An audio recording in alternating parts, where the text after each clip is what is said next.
Dipali Pathak and today I am going to explain you the digestive system of human being. In our previous lecture we have studied about the heterotrophic nutrition and nutrition in other organisms which are dependent on other organisms. And we have studied the structure of alimentary canal of human being. But today we will study the physiology of the digestion in human being. The human alimentary canal starts from the mouth and it continues through the esophagus, stomach, small and large intestine, cecum, colon, rectum and anus. These are all the organs of the alimentary canal. Some glands are also there such as liver, pancreas, some salivary glands and some gastric glands lie in the stomach. They help in the digestion of the food in human being. Student, as you know, the digestion takes place in two ways. One is physical or mechanical digestion and another one is chemical digestion. So physical digestion means when the digestive organ play their role, they work and split the food particle into simplest form. This is the physical digestion, means only mechanical work takes place there. But when chemicals, enzymes, hormones involved there, then this kind of digestion is known as the chemical digestion. So sometimes partially chemical and physical both take place at some part, and in alimentary canal, in the small intestine and large intestine, chemical digestion takes place completely and it completes the digestion process. So first we will see how digestion takes place, how digestion starts in the mouth. As I told you, salivary glands are there in buccal cavity. This salivary gland secretes saliva, which is a watery fluid, and amylase. It is present in the saliva. Saliva help in the movement of the food in buccal cavity, rather than it make the food wet, and after wetting food it help in the swallowing, rather than the carbohydrate part of the food partially digested by the salivary amylase. This salivary amylase is present in the saliva, which is alkaline in nature. It is alkaline and its pH is near about 6.7 to 7.8. So slightly alkaline, and it partially digests the carbohydrate part of the food. Further digestion takes place in the stomach and intestine. As food is chewed, masticated, grind in the buccal cavity, it moves forward, proceed into the esophagus. Esophagus is a part which is in the form of long tube. It is 25 cm long and it connects the buccal cavity to the stomach. It does not take part in digestion.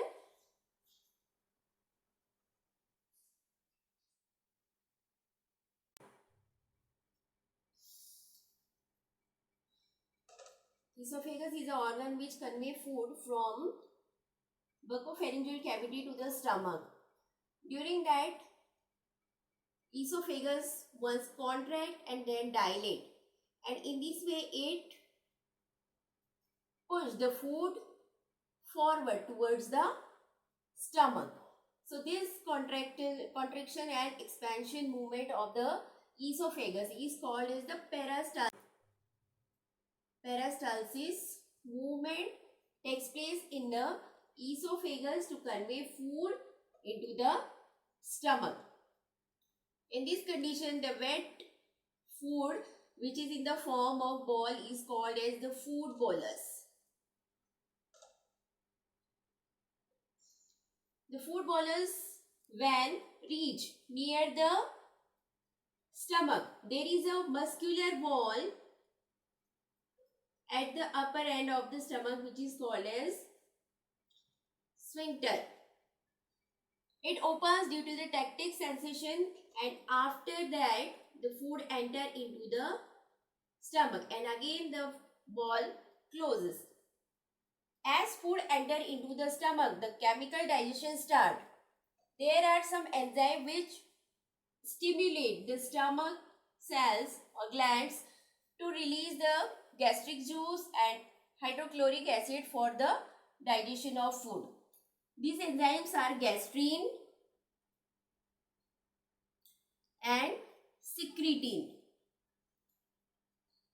Gastrin stimulate the gastric glands which are present in the stomach, and these are responsible for the secretion of gastric enzyme and hydrochloric acid. To neutralize the alkalinity of the salivary enzyme, these enzymes are secreted and they split the food into simplest form. Digestion takes place into the stomach and small intestines. In this way, where the different kind of food material digested by different digestive fluids and enzyme and converted into a simple form. Here you can see the digestion of carbohydrate takes place where the complex form of carbohydrate are starch, maltose and sugar converted into simple sugar, in which the amylase, maltase and sucrase enzyme work on it. Then after protein, when protein digested, pepsin and renin, these enzymes work on it and split it into simplest form, that is protease and peric acid. When digestion of fat takes place, bile from the liver and pancreatic juice from the pancreas work on that and emulsify that higher molecule of the fat and convert that into simple form, which is fatty acid and glycerol. In this way, the digestion of carbohydrate, protein and fat completes in the stomach as well as in the small intestine. The small intestine is the site of complete digestion in the human being. Here in the stomach, when hydrochloric acid releases, it kills the bacteria and germs.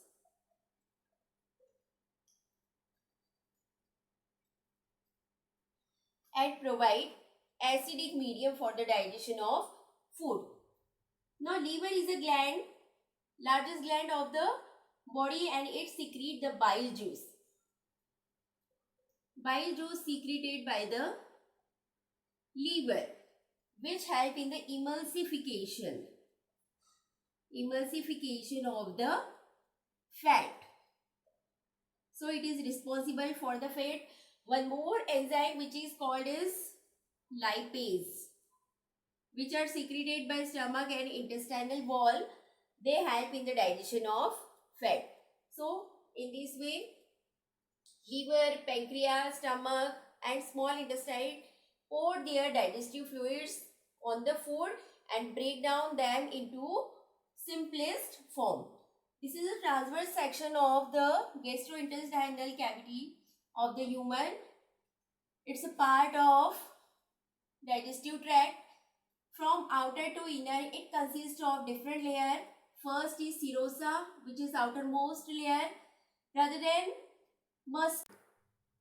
muscularis consists of different layer of the muscles, which are longitudinal, then circular and oblique. These three lying there one after another. That is why the complete structure is called as muscularis. Then it is followed by the submucosa and mucosa. In this way, the wall of the stomach and intestine become very thick, and the inner wall of the intestine, which is known as the mucosa, has some finger-like projection which is called as villi.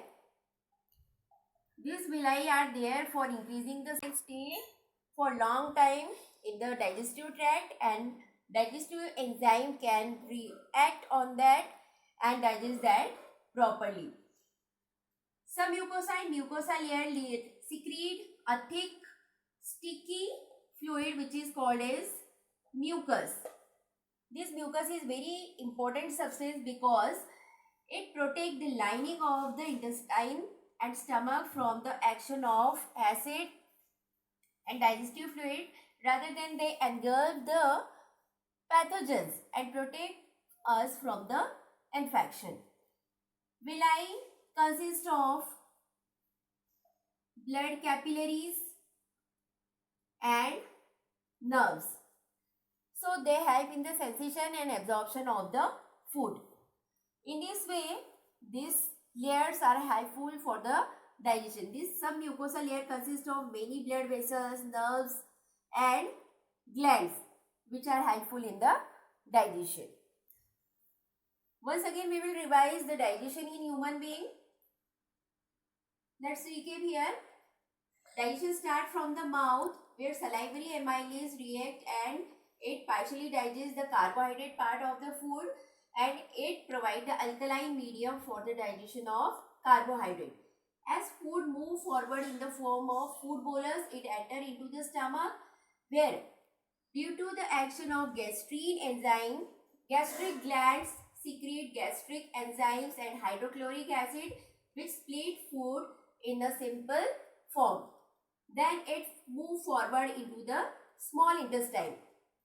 Simultaneously, liver and pancreas pour their secretion on the food in small intestine and here the chemical digestion completes where the amylase, maltase, sucrase, pepsin, renin, bile juice, pancreatic juice, cystokinin enzyme, these all work on the food and split it in a simplest form.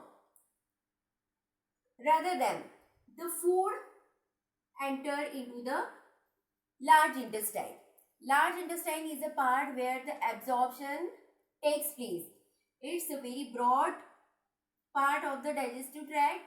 It is near about 1.5 meter long and it has ascending, longitudinal and descending part which is highly vascularized, means lot of blood capillaries surround it and absorb the nutrient through the process of diffusion.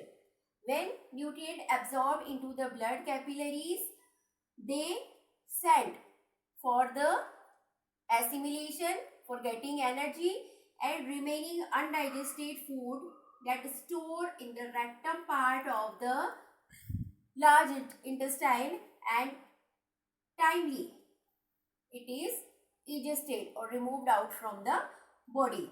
In this way, the ingestion, digestion, absorption, assimilation and egestion, all the steps complete in the human body.